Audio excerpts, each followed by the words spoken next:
নমস্কার বন্ধুরা, সকলকে স্বাগত জানাই Bengali job wife YouTube channel পক্ষ থেকে। বন্ধুরা, আজকে তোমাদের জন্য নতুন আরও একটি সরকারি চাকরির বিজ্ঞপ্তি নিয়ে এসেছি, যেটি সিএসআইআর এর তো আন্ডারে এখানে সিআরআই ডিপার্টমেন্ট এখানে নিয়োগ করা হচ্ছে। সিআরআরআই মানে হচ্ছে central road research institute. Institute মানে হচ্ছে একটি প্রতিষ্ঠান, যেটার কেন্দ্রীয় সরকার একটি রোড রিসার্চ ইনস্টিটিউশনে এখানে নিয়োগ করা হচ্ছে গ্রুপ সি পোস্টে, যেখানে তোমরা শুধুমাত্র 12 পাস পাশাপাশি যদি কোনো কম্পিউটার নলেজ যদি থেকে থাকে তাহলে তুমি এখানে ইজিলি আবেদন করতে পারবে।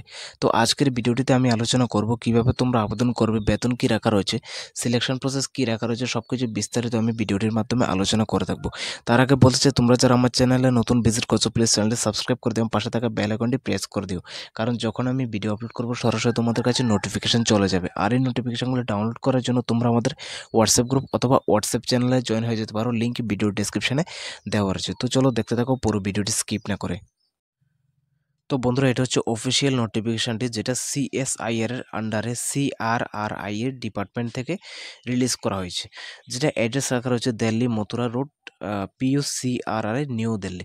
ঠিক আছে, তো এখানে আমরা প্রথমে একবার অ্যাডভার্টাইজমেন্ট নাম্বারটা তোমাদের দেখাচ্ছি। লেখা রয়েছে CRRI and 02 PC J S A JST 2025। এটা হচ্ছে অ্যাডভার্টাইজমেন্ট নাম্বার। ঠিক আছে, এই অ্যাডভার্টাইজমেন্ট নাম্বারটা তোমরা যখন গুগলে নিয়ে সার্চ করবে তখন এই নোটিফিকেশনটা তোমরা অটোমেটিক ডাউনলোড করতে পারবে। ঠিক আছে, তো এবার এখানে যে ভ্যাকেন্সিটা রাখা রয়েছে, বলা হচ্ছে টোটাল নাম্বার অফ ভ্যাকেন্সি 209, মানে এখানে 209-এর মতন এখানে ভ্যাকেন্সি রাখা রয়েছে।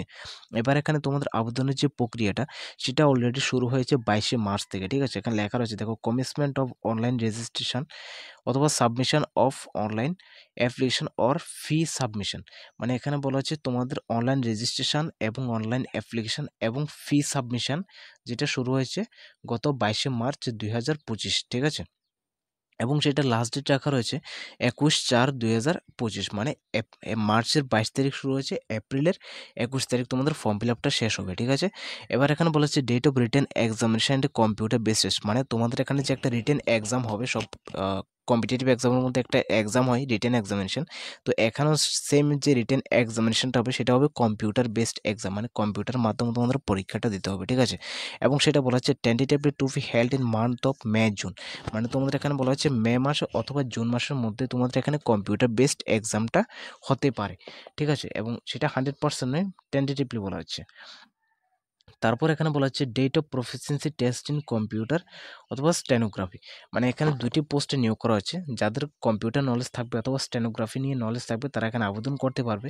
তো তোমাদের রিটেন এক্সামের পরে তারপর তোমাদের যে প্রফিসিয়েন্সি টেস্ট এটা নেওয়া হবে, যেটা কম্পিউটার অথবা স্টেনোগ্রাফি, সেই টেস্টটা তোমাদের হবে জুন মাসে। ঠিক আছে, এটাও টেন্টেটিভলি দেওয়া হয়েছে, হয়তোবা আগেও হতে পারে, হয়তোবা পরেও হতে পারে, মানে জুন মাসে আগে অথবা জুন মাসে পরেও হতে পারে। ঠিক আছে, এবার আমরা দেখে নেব পোস্ট ডিটেলস এবং সাথে দেখে নেব কোয়ালিফিকেশন ডিটেলস। ঠিক আছে, তো এখানে দেখো, প্রথম যে দুইটি পোস্ট এখানে রাখা রয়েছে, এক নম্বরে এর মধ্যে বলা রয়েছে জুনিয়র সেক্রেটারি অ্যাসিস্ট্যান্ট। ঠিক আছে, তো জুনিয়র সেক্রেটারি অ্যাসিস্ট্যান্টের পাশাপাশি দেখো লেখা রয়েছে এখানে ভ্যাকেন্সি কোড দিয়ে লেখা রয়েছে JSA 2025-01। ঠিক আছে, তো এটা হচ্ছে ভ্যাকেন্সি কোড। তোমরা যখন অনলাইনে আবেদন করবে, তো তোমরা যে কোন পোস্টে আবেদন করবে সেই পোস্টের ভ্যাকেন্সি কোডটা এখান থেকে দেখে দেখে তোমরা সিলেকশন করে নেবে। ঠিক আছে, তো এখানে জুনিয়র সেক্রেটারি অ্যাসিস্ট্যান্টের জন্য টোটাল যে ভ্যাকেন্সি রাখা রয়েছে, টোটাল 177টির মতন এখানে ভ্যাকেন্সি রাখা রয়েছে। ঠিক আছে, অল ক্যাটাগরির জন্য। এবং ক্লাসিফিকেশন অ্যান্ড পে লেভেল, যেটা তোমাদের স্যালারি বলা হয়েছে, সেটা pay level 2S pay scale তোমরা পাবে, যেটা 19,900 টাকা থেকে শুরু করে 63,200 টাকা পর্যন্ত তোমরা এখানে স্যালারি পাবে, group C and non gazetted. ঠিক আছে, এবং এসেনশিয়াল কোয়ালিফিকেশন যেটা চাওয়া হচ্ছে সেটা হচ্ছে 12 পাস হলে চলবে, এবং সাথে বলা হচ্ছে computer type speed and in using computer as the per prescribed norm. আচ্ছা, এখানে মানে বলা হচ্ছে তোমাদের 12 পাস থাকতে হবে, সাথে তোমাদের কম্পিউটার টাইপিংয়ের হালকা নলেজ থাকতে হবে, সাথে কম্পিউটার নিয়ে নলেজ থাকতে হবে। ঠিক আছে, তাহলে তুমি এখানে আবেদন করতে পারবে, এবং এজ লিমিট রাখা রয়েছে 18 থেকে 28-এর মধ্যে হতে হবে তোমাদের বয়স। ঠিক আছে, এরপর সেকেন্ড নাম্বার রাখা রয়েছে জুনিয়র স্টেনোগ্রাফার। জুনিয়র স্টেনোগ্রাফার এখানে ভ্যাকেন্সি কোড রাখা রয়েছে JST 2025-02। তো এই ভ্যাকেন্সি কোড দিয়ে তোমরা জুনিয়র স্টেনোগ্রাফার পোস্টে তোমরা আবেদন করতে পারবে ভ্যাকেন্সি কোডটা দিয়ে। তো জুনিয়র স্টেনোগ্রাফারের জন্য টোটাল ভ্যাকেন্সি রাখা রয়েছে 32টির মতন, এবং সাথে তোমাদের এখানে যে প্যাস লেভেলটা রাখা রয়েছে সেটা 25,500 থেকে শুরু করে 81,100 টাকা পর্যন্ত তোমাদের এখানে পে স্কেল দেওয়া হবে। লেভেল 4 পে স্কেল দেওয়া হবে, গ্রুপ সি নন গেজেটেড। ঠিক আছে, এবং এক্ষেত্রে তোমার কোয়ালিফিকেশান লাগছে মিনিমাম 12 পাস এবং সাথে তোমার স্ট্যানোগ্রাফির নিয়ে নলেজ থাকতে হবে, ঠিক আছে। এবং এই যে দুইটি পোস্ট রাখা রয়েছে, প্রথমটা হচ্ছে জুনিয়র সেক্রেটারি অ্যাসিস্ট্যান্ট। এক্ষেত্রে তোমাদের কম্পিউটার নর্মাল যেমন ডিসিএ, বিসিএ অথবা এডিসিএ এরকম 1 বছরের তোমাদের সার্টিফিকেট থাকতে হবে, ঠিক আছে। কোর্স করা তোমাদের সার্টিফিকেট থাকতে হবে কম্পিউটার, তাহলে তুমি এখানে আবেদন করতে পারো। 12 পাসের পাশাপাশি যদি কম্পিউটার সার্টিফিকেট থাকে তাহলে তুমি আবেদন করতে পারবে। আর জুনিয়র স্টেনোগ্রাফারের জন্য এখানে তোমাদের স্টেনোগ্রাফি সার্টিফিকেট থাকতে হবে, ঠিক আছে। স্টেনোগ্রাফি টাইপিংয়ের সার্টিফিকেট যদি না থাকে তাহলে তুমি এখানে আবেদন করতে পারবে না। এবং এক্ষেত্রে যে বয়স রাখা রয়েছে সেটা 18 থেকে 28-এর মধ্যে হলে তোমরা এখানে আবেদনটা করতে পারবে। তারপর এখানে দেখতে পাচ্ছি তোমাদের এখানে ভ্যাকেন্সি ডিটেলস দেওয়া রয়েছে ক্যাটাগরি ওয়াইজ, কোন কোন ক্যাটাগরিতে তোমরা এখানে আবেদন করতে পারবে, ঠিক আছে। তো তোমরা একবার ভিডিওটা স্কিপ করে এই ভ্যাকেন্সি ডিটেলসটা একবার দেখে নেবে, ঠিক আছে।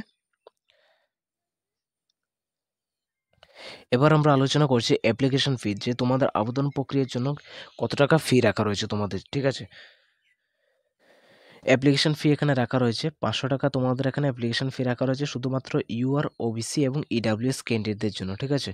ওমেন্স, এসসি এবং এসটি, পিডাব্লিউবিডি এবং এক্স সার্ভিসম্যান ক্যান্ডিডেটদের জন্য কোনো রকমের অ্যাপ্লিকেশন ফি এখানে লাগছে না। শুধুমাত্র আনরিজার্ভ ক্যাটাগরি ইউআর, ওবিসি এবং ইডাব্লিউএস ক্যান্ডিডেটদের জন্য 500 টাকা তোমাদের অ্যাপ্লিকেশন ফি রাখা রয়েছে।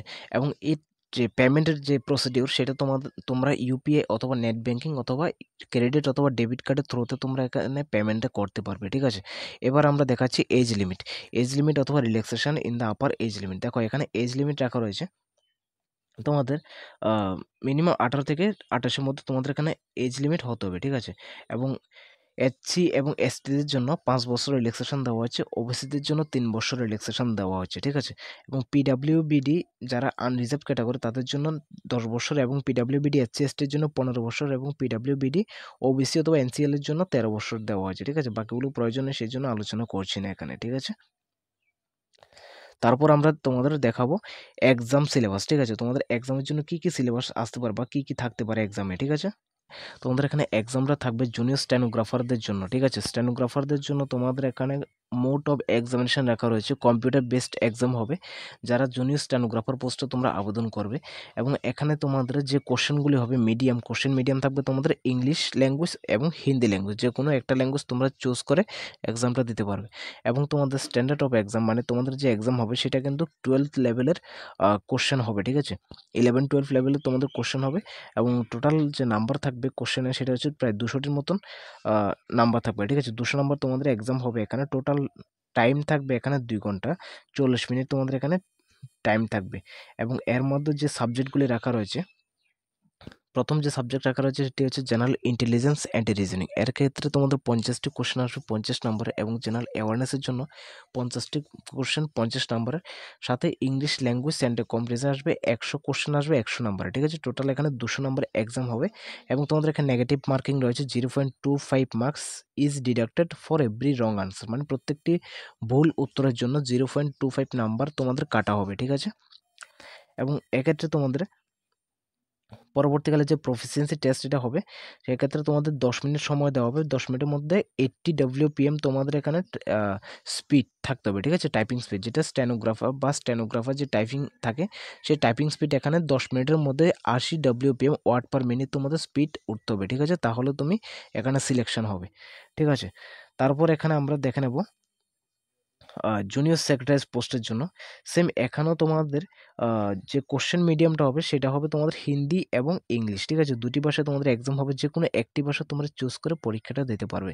এবং তোমাদের যে এক্সামের কোয়ালিটি বা এক্সামের স্ট্যান্ডার্ডটা হবে সেটা হবে 12th লেভেলের কোশ্চেন হবে তোমাদের। এবং টোটাল কোশ্চেন থাকবে তোমার 200টি। এবং 200 নাম্বারের মধ্যে এক্সাম হবে, ঠিক আছে। 200টি প্রশ্ন 200 নাম্বারের মধ্যে এক্সাম হবে। এবং টোটাল যে টাইম দেওয়া হবে সেটা 2 ঘন্টা 30 মিনিট তোমাদের সময় দেওয়া হবে। এক্ষেত্রে পেপার 1 এবং পেপার 2 দুইটি সিস্টেমে তোমাদের পরীক্ষা হবে। পেপার 1-এ তোমাদের হবে মেন্টাল এবিলিটি টেস্ট, 100টি প্রশ্ন আসবে, ম্যাক্সিমাম নাম্বার থাকবে 200 নাম্বার, প্রত্যেকটি কারেক্ট আনসারের জন্য 2টি করে মার্কস থাকবে, ঠিক আছে। এবং এক্ষেত্রে কোনো রকমের নেগেটিভ মার্কিং থাকবে না।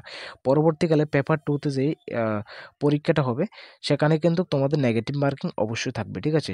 পেপার 1-এ যে পরীক্ষাটা হবে এক্ষেত্রে তোমাদের 90 মিনিটের সময় দেওয়া হবে। পরবর্তীকালে পেপার 2-এর যে পরীক্ষাটা হবে সেখানে 1 ঘন্টা সময় দেওয়া হবে। পেপার 2 এর মধ্যে তোমাদের সাবজেক্ট রয়েছে জেনারেল অ্যাওয়ারনেস এবং ইংলিশ ল্যাঙ্গুয়েজ। জেনারেল অ্যাওয়ারনেসের জন্য 50টি প্রশ্ন থাকবে এবং প্রত্যেকটি প্রশ্ন 3 নম্বর করে। তো 3 5 15 প্রায় 150 নাম্বার এখানে তোমাদের থাকবে, ঠিক আছে। জেনারেল অ্যাওয়ারনেসের জন্য 150 নাম্বার এবং ইংলিশ ল্যাঙ্গুয়েজের জন্য সেম 150 নাম্বার। এখানে টোটাল 300 নাম্বারের মধ্যে তোমাদের পরীক্ষাটা হবে, ঠিক আছে। সময় দেওয়া হবে 1 ঘন্টা। প্রশ্ন থাকবে টোটাল 100টি প্রশ্ন 300 নাম্বার, মানে একটা প্রশ্ন 3 নম্বর করে দেওয়া হবে।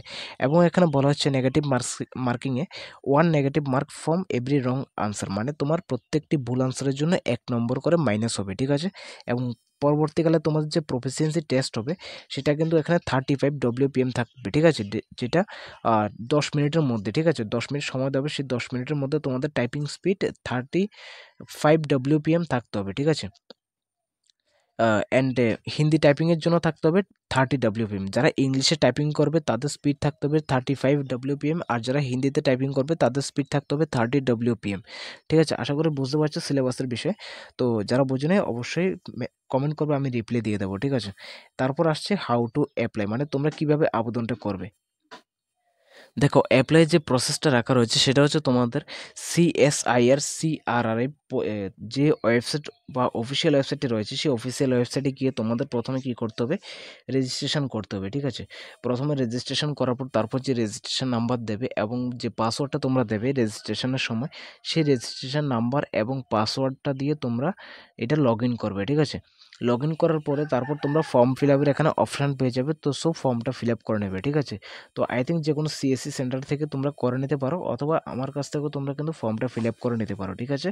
তো যারা আমার কাছ থেকে ফর্ম ফিল আপ করতে চাও, তো তোমরা আমার হোয়াটসঅ্যাপ গ্রুপে থেকে আমার নাম্বারটা নিয়ে মেসেজ করে দেবে।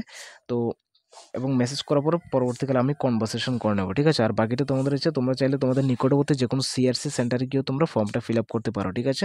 তো এটা হচ্ছে তোমাদের অ্যাপ্লাই প্রসেস, এবং যখন ফর্ম ফিল আপ করবে তখন ধীরে ধীরে প্রত্যেকটা স্টেপ নিজেরাই দেখবে এবং বুঝবে, ঠিক আছে। তারপর এবার অনেকের যে কোশ্চেন থাকে যে এক্সামিনেশন সেন্টারটা কোথায় হবে, ঠিক আছে। তো আমি তোমাদের এক্সামিনেশন সেন্টারটা একবার দেখাচ্ছি, জাস্ট 1 মিনিট। তো এখানে দেখো এক্সামিনেশন সেন্টার বলা হচ্ছে all the examination paper 1 and paper 2 proficiency test in computer typing post the junior secretarial and the junior assistant single paper written examination proficiency test and stenographer post the junior stenography held at various location Delhi NCR। মানে এখানে বলা হচ্ছে যে exam সেন্টারটা এটা কিন্তু ত্রিপুরাতে হবে না, অথবা নর্থ ইস্টের মধ্যে হবে না, কারণ এখানে যে রিক্রুটমেন্ট এসছে এটি অনলি ফর ত্রিপুরার জন্য আসেনি, না শুধু নর্থ ইস্টের জোনের জন্য এসছে, ঠিক আছে। এটা পুরো অল ওভার ইন্ডিয়ার জন্য এসছে। তো এখানে তোমাদের যে এক্সাম লোকেশনটা হবে সেটা হবে দিল্লি NCR এর ভেরিয়াস বিভিন্ন জায়গার মধ্যে তোমাদের এক্সাম লোকেশনটা হবে, ঠিক আছে, দিল্লিতেই। সোজা কথা হচ্ছে দিল্লি স্টেটের মধ্যে হবে, ঠিক আছে। দিল্লি স্টেটের যে কোনো অনেকগুলি জায়গার মধ্যে তোমাদের এখানে এক্সাম সেন্টার হবে, সেই এক্সাম সেন্টার গিয়ে তোমাদের এক্সামটা দিতে হবে, ঠিক আছে। তো এটা হচ্ছে এক্সাম সেন্টারের ডিটেলস। তো আশা করছি বুঝতে পারছো। তো যারা বোঝেন অবশ্যই কমেন্ট করবে, রিপ্লাই দিয়ে দেবো আমি কমেন্ট বক্সে, ঠিক আছে। তো আজকের ভিডিওটি এতটুকু। ভিডিওটি যদি ভালো লেগে থাকে তাহলে লাইক এবং শেয়ার করতে, চ্যানেলটি সাবস্ক্রাইব করতে হবে, ঠিক আছে। দেখা হচ্ছে পরবর্তী ভিডিওতে। ধন্যবাদ সবাইকে।